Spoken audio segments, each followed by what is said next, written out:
You were 14 years old. Elvis was 24, right? Mm-hmm. How did your parents allow a 14-year-old teenager baby to be with this then superstar of... It was not easy on my parents. You know, first of all, it was just an innocent meeting. And of course, you know, I was excited and I was reluctant because I didn't think they'd ever let me go. But it was just a one-time opportunity. That's all they thought it would be. I never expected him to ask me back. They never expected him to ask me back. But Elvis did ask you back, and you saw him again and again. And you would get home very late at night and be exhausted the next day when you had to go to school. Mm-hmm. And your parents let you go again and again. You know, when you're in love, it's hard to fight. And I was rebellious somewhat, meaning I didn't want to go to school, or I said I wouldn't go to school. Please let me, you know, he'd be out of my life after 6 months, and, you know, don't ruin my life because I really cared. And he came to the house and he was charming. He was wonderful, and my family had a lot of faith in him. What was Elvis Presley like then? He was insecure. He was, you could talk to him as a person. You knew who he was. You knew his fears. He had, he was so vulnerable. He was gentle. He was fun. He was a person you could really deal with. Were you mad about him? Mm-hmm. I was, but our relationship it's very different. It was a very protective relationship from the very beginning. I don't know what it was about him, but he kind of took me under his arm and nourished me in many ways. You write in your book, you're 14, Elvis would take me into his bedroom, and then we would kiss long, deep, passionate kisses, and his caresses would leave me weak with desire. Yes, it's true. Yet he never tried to go further than kissing you. No. No, he didn't. There was an agreement, I guess, he made with himself that the woman that he decided to take for his wife, he was going to keep her that way until he married her. Keep her a virgin no matter what. Right. Even then, in Germany, when you had trouble getting up for classes, Elvis gave you Dexedrine. Mm-hmm. First time you'd seen pills. I didn't know what was going on as far as, you know, pills or what they were, sleeping pills. I mean, he gave them to me to be helpful, to say, look, if it's really getting really bad and you're not doing well, you know, take a couple of these. But he was very cautious about them, and he said, don't take them a lot, and just take them if you really need them. What do you think attracted a 24-year-old star to a 14-year-old inexperienced? Or am I telling you just as I say that? Is that what attracted him to you? The inexperience, yes. I think Elvis had been around Hollywood already. He had already seen Hollywood, quote-unquote, starlets. So I think in his own mind, he thought, well, I'll just be with someone and teach her as it comes. And I don't think a lot of older women would have put up with a lot of the things that went on. I mean, you know, because when you're young, you kind of... I listened to him and did what he said. What woman around his age, let's say 24 or 25, would want to go out with a lot of guys when they went out? He was almost always with an entourage. Oh, yes, absolutely. Elvis went back to America, was released from the service. You stayed in Germany. When you were 15, he says, come live with me in Memphis. And your parents said, okay. In my parents' defense, they were going through it. They were having a hard time with this, but I was in love. And they were caught between, well, if we don't let her go, you know, she'll sneak off and do it, or she'll catch a plane and go.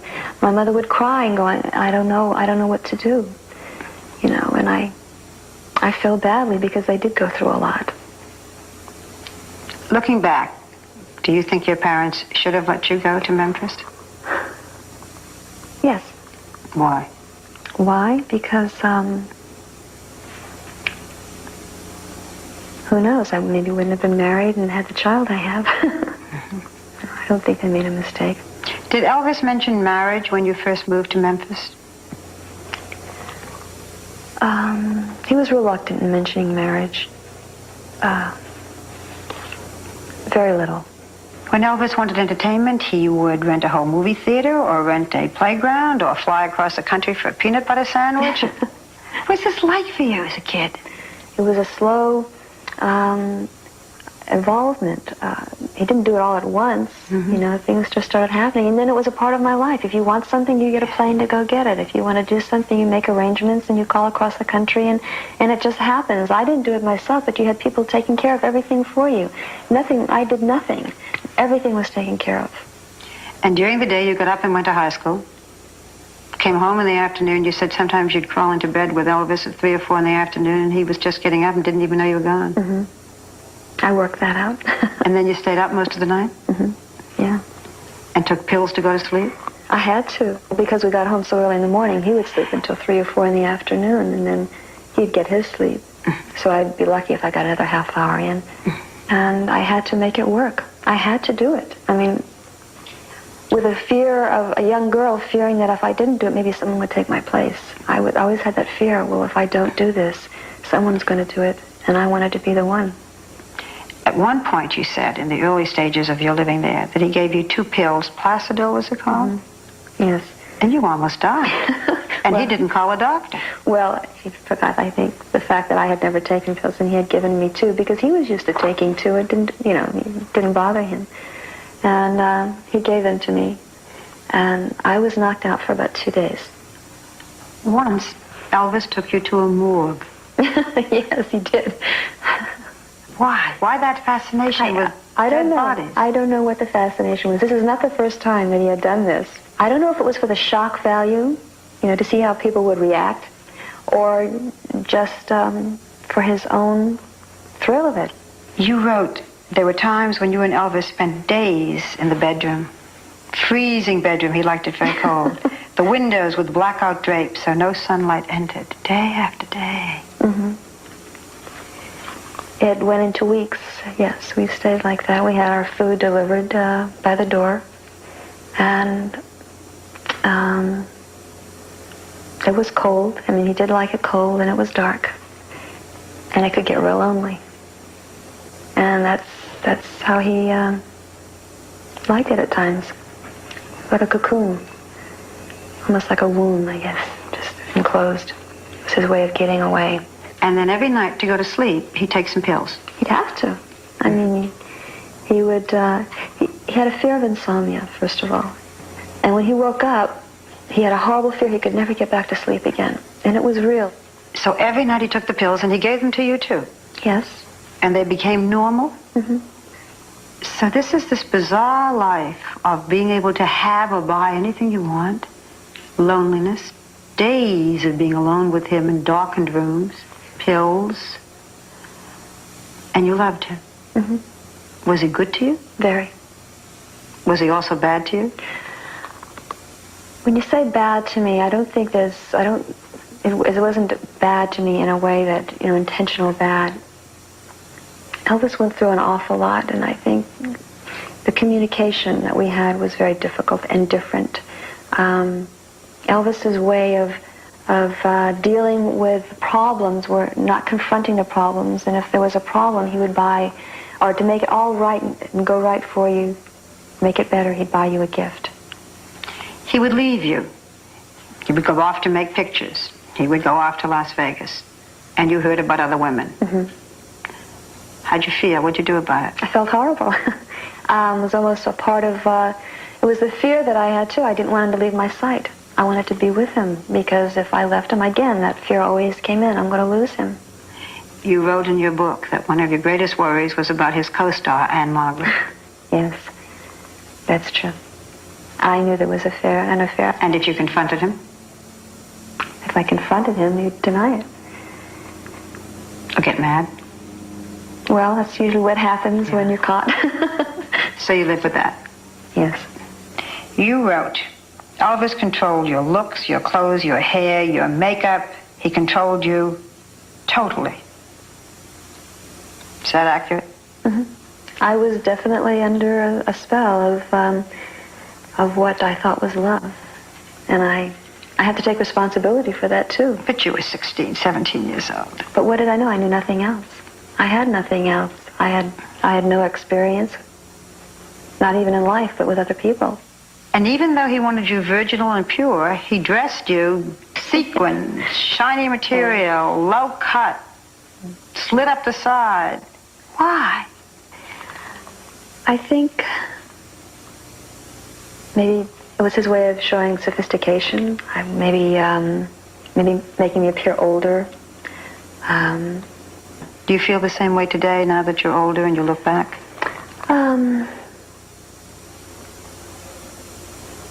No, I can't say it's a perversion. I really can't say that. I mean, nothing was harmful.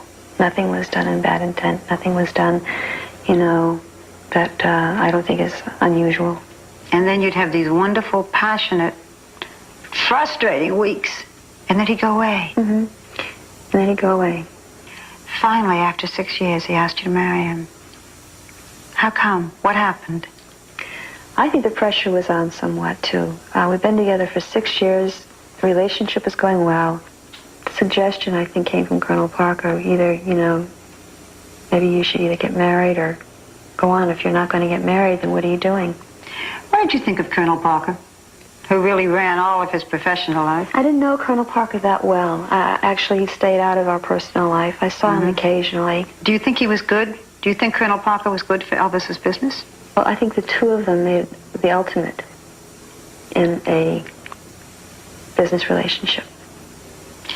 You do say, though, that Colonel Parker kept Elvis making the same mediocre films year after year and wouldn't let him expand and wouldn't let him grow or change. Yeah, but then again, I also said that Elvis could have changed that probably if he had had more of a confront with Colonel Parker and they sat down and had meetings and they discussed it. Then Elvis let Colonel, know what exactly he wanted to do and demanded it. You said that you realized that your relationship with Elvis depended very much on how his career was going. That's true. He would just have low points, and when he had low points, there was nothing that could get him out of it. And I feel that's another reason why Elvis felt the help that he had, with some of the pills would get him out of that. I mean, he went through a lot. He went through an awful lot. A lot was expected of him. A lot of demands were put on him. He didn't know how to deal with it any other way. He really didn't. And he wasn't doing it, he really thought he had it under control. How did you get yourself to stop taking all the pills? Because I didn't like the feeling of not being in control. It scared me. Because I was doing things that I wouldn't normally do. Things became exaggerated. Things were much bigger. Problems became much more of a problem. I just didn't like what was happening to me. Plus the two of us taking it, we were like, two different people with each other. And it was one of us had to be in control. And you knew that even then? I knew that then, yes. What about his temper? We hear a lot about that temper. Yes, he did have a temper. He did. It was unpredictable. It's funny now when you think about it, because his temper was always, I think, bursts of either it's frustrations, but I think because he had the power and the money to destroy, he could just replace it like that. I mean, if Elvis didn't like a performer on television, he would go bang, bang, and shoot the television set. Then it would be all gone. Yes, he'd just blow them off the air. That's simple. And then television would be placed like that. Before you turned around, there'd be a new set.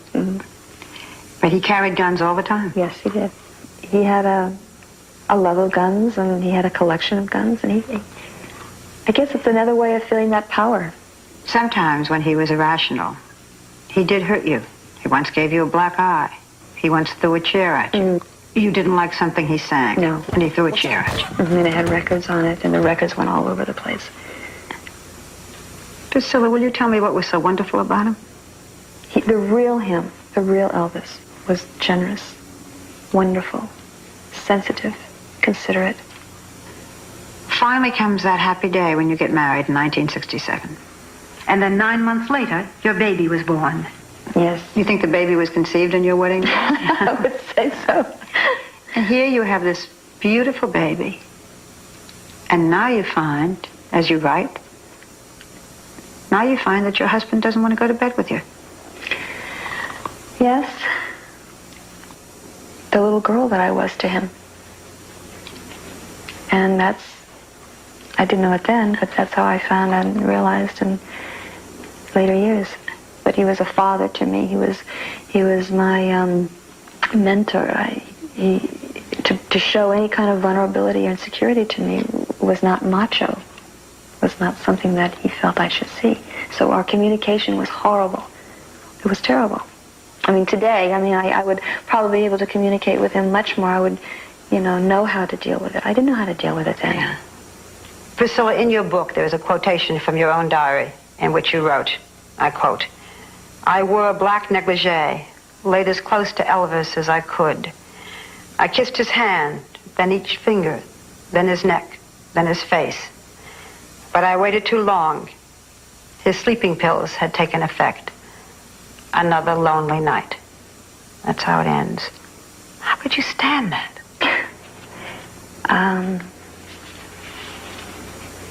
I didn't, actually. I didn't. There weren't too many more nights that I could take. You can just be so much to someone. I was everything to him. I loved him. I love him today. I couldn't help it. He was a wonderful person. But there's times that you have to think of yourself. And I didn't want to go along with the program anymore. And we all have to take responsibility for ourselves. And that's when it hit me. I had to take responsibility for my own self. I couldn't be a life support. And one day you went in and said, "I'm leaving." There was another man in your life then. Mm-hmm. He was your karate teacher, right. Mike Stone. Mm-hmm. And you went off then and lived with him. Yeah. It was said that Elvis tried to kill him or wanted him killed. Right. Do you believe that? I think at that time, yes, he did. He wanted that to happen. Did he do anything about it? No. A lot of it was talk, anger, talking out of emotion. And both of you changed. How did you change? I wasn't living in the real world. I was living in a bubble. And I found that I had my own taste. I had things that I liked that weren't Elvis's. I found Priscilla. Now you're an actress, a successful actress. Is it wonderful to be known when people see you as Jenna Wade and not as Elvis Presley's wife? It's different. Yeah. There were times I did not even feel like a person. Elvis was always the concerned person. He was first and foremost. No one cared about you. No one cared about your feelings, what you're going through, your sensitivities. That was never there. And then now I feel like I'm a person, and I feel like I'm accepted somewhat. And Elvis changed. I remember those pictures of Elvis in those last years, that fat, bloated man. What did you think happened to him? We talked a lot after we had broken up. In fact, we had become very close. And again, the insecurity set in, age set in. He had a horrible fear of approaching 40. It was coming very rapidly. He wasn't satisfied, wasn't happy with where his career was. And it was difficult to be around, to see it. One of the major questions that has been asked, did he die from drugs?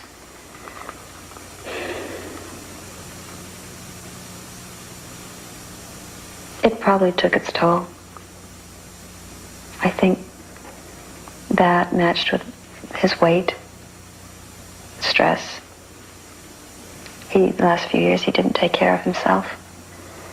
And despite what has been said, people did try to get him to take care of himself and to go into the hospital, but he honestly thought he had it under control. He did not think, he was that bad. The fact that even with all of the things about him that are very disturbing when you read about it today, and as I talk to you, we brought out a lot of information that's painful. Mm-hmm. And yet you still do love him. You still do think well of him. I do. I never not loved him. For me to leave was the biggest decision in my life. Nobody's perfect. He was a human being. That's the aspect I'm trying to show. That's all. That was the intent of the whole book, is to show a love story. A man, a human, not the performer, not the image, not the idol. Do you still love him? Absolutely. How would you want Elvis to be remembered? I think the early years, I look at that and I think that's Elvis. He was having fun. You can see it in his films. He was a very humble man, a great sense of humor.